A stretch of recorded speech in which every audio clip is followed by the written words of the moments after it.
Hi everyone, welcome back to my channel. If you're new here, I'm Courtney Ryan, and today I'm going to go over how to keep a conversation going with women. This is something that I think a lot of you guys struggle with just from interacting with you in the comment section. A lot of you guys have asked me to do a video all about this, and I think it's an important skill for all of you to master. This could be for talking to a girl in person. I think you could also utilize some of these tips for just texting a girl as well, but really I think these are great tips for talking to anybody. I know a lot of people with social anxiety or people who have a hard time keeping conversations going often lack some of the skills on this list, but if you put these tips into place, I think it will really help all of you. We have a tendency to overthink and wonder about what we're going to say next, and honestly, just try to avoid being awkward at all costs. We want to be interesting and have a great conversation instead of walking away from the conversation with someone thinking, wow, that was really boring and bland. You obviously want to be on the flip side, so I think all of these tips that I'm going to tell you today will really help with that. So let's get started. Number one, prepare a little bit. So I don't want you to go into a first date knowing everything about this girl, knowing exactly what you're going to ask her and the order that you're going to ask her, but it's okay to prepare a little bit and to think in your brain of some things that you know you want to talk about or things that you want to ask her. Of course, these are just like a little backup plan to have in case maybe she's not great at conversation either. Normally, you'll ask a question and it will kind of just snowball from there, or you'll start talking about one thing and it will just kind of take over from there and you won't have to use all the things you have prepared, but it is nice to just have a couple little things in the back of your brain in case of an emergency. The same way you go into an interview with some questions in your head that you want to ask your interviewer, it just makes you look good, you'll come prepared, and you'll feel a lot more at ease, which is the main point. Number two, I have ask the right questions, and there's a huge difference between asking too many questions and asking the right ones. So the right ones will have the conversation flow a lot more easily and will just kind of snowball from there, and you won't have to worry about drilling her with questions because these questions will often lead into something bigger or deeper. You don't want it to feel like an interrogation room. You're just drilling questions at her. She feels like she's literally being investigated by the police. You want to ask her a question that then you start talking about that question more deeply and it like kind of moves into other things for you. For example, say I'm on a date and a guy asks me what I do for a living and I say, oh, I'm a YouTuber.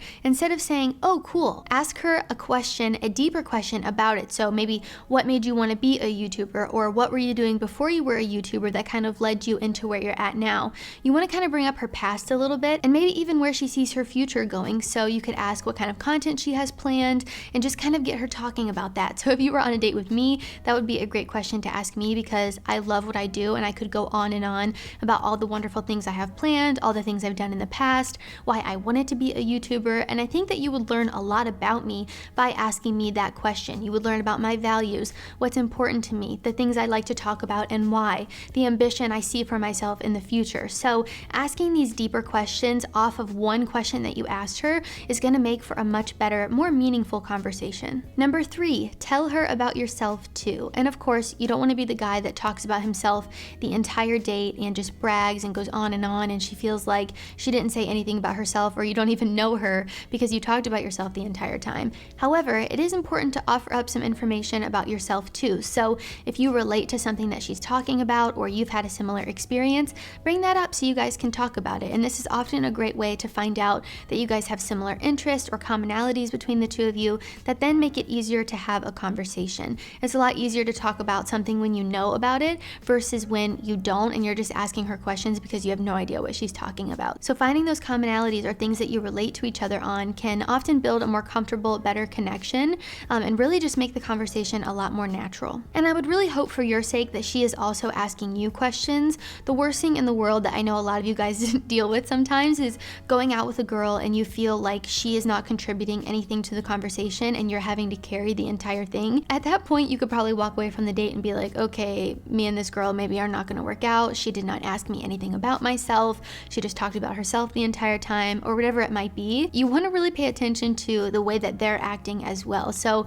again, I would really hope for all of your guys' sake that the girl is asking you questions about yourself as well as you asking her questions, so it's not so one-sided. Number four, and I guarantee this is something that you have not heard before, and that is find her golden nugget. So as silly as it sounds, believe it or not, I learned this during my sorority recruitment. So during recruitment, we would meet new girls and, you're talking to a bunch of them, seeing if they're a good fit for your sorority, and you're talking to them, and while you're talking to them, you want to find their golden nugget.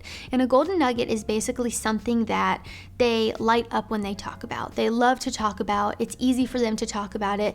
That way you can have that connection with every girl, and after she walks away from the conversation with you, she's going to feel like she really got to know you, really got to feel comfortable with herself, and could see herself in your sorority. So I'm probably not even supposed to say that. I'm spilling all the sorority secrets here, but for you guys, I can bend the rules a little bit. So the same thing goes when you're going on a date with a girl. You want to find her golden nugget. See what she lights up when she talks about, and really dig into that. You'll probably find out a lot about her and what she likes in life. But not only that, when you find someone's golden nugget or thing that they really like to talk about, it makes the conversation flow a lot more effortlessly. And again, she's going to walk away from the conversation with you thinking, wow, I had a really great connection with this guy. He talked about what was important to me. He listened to me, and he kind of gave me the floor to, talk about things that I love. And as shallow as it might sound, people love to talk about themselves. So if you find that thing that they love, the thing that they light up about, like I mentioned before, they're going to walk away from the conversation with you thinking that it was a good one. So